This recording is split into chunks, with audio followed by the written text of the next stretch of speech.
Fox News alert. Back now to our breaking news on Nancy Pelosi. Fox News just confirming that she has decided to run to be the minority leader of the Democrats now in the House.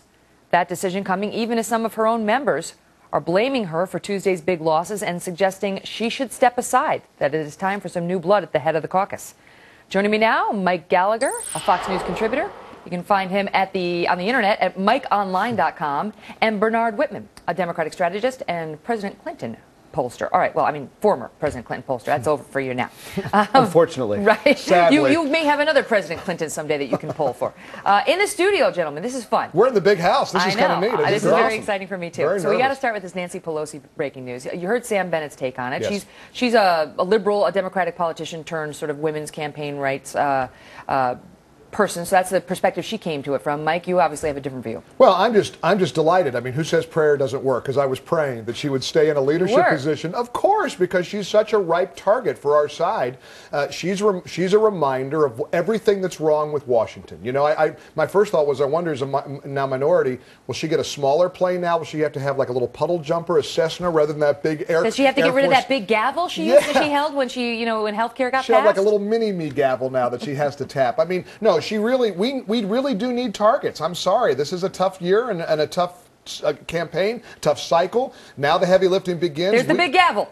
I can't wait till they're going to have to pry that from her cold hands to hand that over to John Boehner. Bernard, what do you think when you hear all this? Like when you hear what he says, how does that make you feel? With all due respect, I do think it's time for Nancy Pelosi to move on. I give her a tremendous amount of credit for shepherding the health care bill through Congress. That was an incredibly tough lift. She had 4 years. She got things done. Sam raises a good point. She got things done. Honestly, the time is over. We need to move the country to the middle. We need to move the president to the middle. We need to move the Congress to the middle. Nancy Pelosi is a sort of a vestige of the left. I think she's going to stay out there as a huge target and an amazing distraction. Even if they put in Steny Hoyer or somebody else, because she has a rivalry with him and he's the next in line in the Democrats. Even if they put him in, Sam raised a decent point about all the moderates getting voted out, the moderate Democrats. Not all, but a lot of them. And so now the Democratic caucus is so liberal. Don't they need somebody who is also liberal? No, as a matter of fact, that's precisely why we need someone like Steny Hoyer in there to moderate those more liberal forces. I mean, I think the big losers in this election, frankly, is the political center in this country. We are a nation of moderates, of centrists, and unfortunately in Congress you've got liberal Democrats more so than we had before. You have far-right conservatives, and the political center is disappearing. And We've got to regain the center. And you cannot minimize or understate the contempt that middle America, that millions of Americans have for this woman. I'm sorry, it has to be said. And so if Obama really wants to have his Slurpee summit, and he really wants to try to reach across the aisle... Why do they dislike her so much? Is it just that she shepherded? It's not because she's a woman. No, I agree. It's not because she's a woman. And you can't fall back on that crush, when you're in the big chair. It's because of her arrogance. It's because, listen, the walking through the video you showed of the oversized gavel, that did more damage. That broke a lot of American spirit. They're saying, wait a minute, these people are so contemptuous of us. They're bragging. They're taunting the Tea Party. They're making up this story about racial epithets that were never uttered during that walk. I think it's a lot more simple than that. She just called some of the town haulers un-American. Oh, it's awful. And she called the Tea Party But honestly, I think, Megan, it's far more simple than that. She is a vestige of the 2010 election. We lost. He's right. Okay, we need to move on. Need that reminder. And the easiest thing and the easiest way to move on is to put a new face on the party. President's going to be there. Doesn't really send the message, we got it, we heard you. It sends a message of more of the same, which is the wrong message. It's a status quo. Okay. But there won't be more of the same because now we have a Republican-controlled House, and that's actually what we want to talk to you guys about in the minute we have left. And that is these subpoenas that may be heading out, that probably will be heading out, from the now GOP-controlled Congress on issues like, they're naming a couple, Acorn, Gitmo detainees possibly being moved to the United States, at the recidivism rate among Gitmo detainees we let go, when they reoffend and come back against us, possibly the new Black Panther case and how it was let go, the BP oil spill, how that was investigated, Democratic lawmakers getting kickbacks to their families, and so on.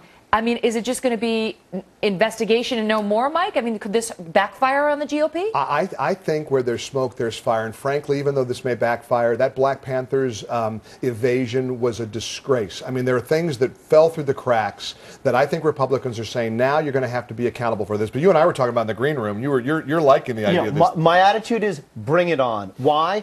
These endless investigations, subpoenas, and hearings are exactly what sunk the Republicans the last time they came in. Turns people off. It absolutely turns people in. The American people elected Congress to focus on jobs in the economy, not launch investigation after investigation, which takes time, money, and attention away from the real problems of this country. The majority of Americans in a poll last week, the majority of Americans said do not go through these investigations. And I will say, it is not a symbol. You're right, I'd agree. It's not a symbol of looking forward, you know, and that's what we have to do. Now we've got to roll up our sleeves and be big boys and big girls and get things done. It strikes me that it does put the Obama administration in a little bit of a pickle because President Obama ran on being transparent, on transparency.